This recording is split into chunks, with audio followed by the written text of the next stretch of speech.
કદાચ ગુજરાતના ઇતિહાસમાં પ્રથમ એવી ઘટના હશે કે કોર્ટે કોઈ સરકારી કચેરી છે તેની જપ્તીનો આદેશ આપ્યો છે। પુરાતત્વ વિભાગની જે રાજકોટ જૂની કલેક્ટર કચેરી અંતર્ગત જે ઓફિસ આવેલી છે ત્યાં જે ઓફિસ આવેલી છે તેના જપ્તીનો આદેશ આપવામાં આવ્યો છે। આપણી સાથે વકીલ છે, તેમની સાથે વાત કરી શું આખો મામલો હતો અને કોર્ટ દ્વારા શું નિર્ણય આમાં એવું છે કે ધોળાવીરા તાલુકો ભચાઉ જિલ્લો કચ્છ અને જે વર્લ્ડ હેરિટેજ તરીકે નામ જાહેર થયો જેને બિરુદ આપવામાં આવેલ એ ખેડૂતોની જમીન આશરે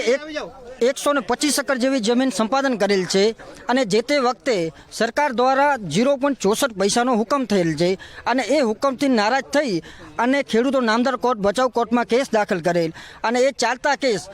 31/7/2023 રોજ નામદાર કોર્ટ ભચાઉ દ્વારા હુકમ કરેલ અને પર ચોરસ મીટરના 9.57 પૈસા ચૂકવવાનો હુકમ કરેલ। ત્યારબાદ અમે ખેડૂતોએ પૈસા ન ભરતા રાજકોટ આર્કોલોજીસ્ટ પુરાતત્વ વિભાગ દ્વારા તમે નામદાર ભચાઉ કોર્ટમાં તામીલ દાખલ કરેલ જે દરખાસ્ત કહીએ અને દરખાસ્ત દાખલ થયા પછી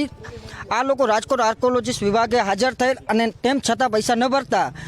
ભચાઉ કોર્ટે જપ્તી વોરંટ ઇસ્યુ કરેલ અને જપ્તી વોરંટ ઇસ્યુ કરતાં આ લોકોએ 15 દિવસનો અમને અંડરટેકિંગ આપેલ અને અંડરટેકિંગ પછી પણ 15 દિવસનો બીજો અંડરટેકિંગ દિલ્હીથી આપેલ। તેમ છતાં ચૂકવણો ન થતાં અમે આ દરખાસ્ત રાજકોટ કોર્ટમાં સિવિલ કોર્ટમાં દાખલ કરેલ અને રાજકોટ કોર્ટમાં આ લોકો હાજર થઈ અને વારંવાર કીધું કે અમે પૈસા ભરવાની પ્રોસેસ ચાલુ છે। આજ રોજ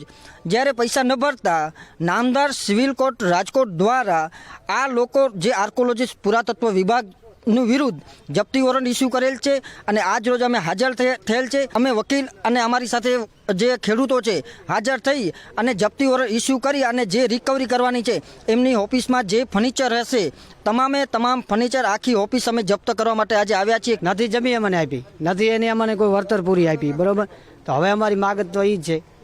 કે અમારે તો ઓફિસ જપ્ત કરવાની જ છે, બરોબર, એ માગ છે।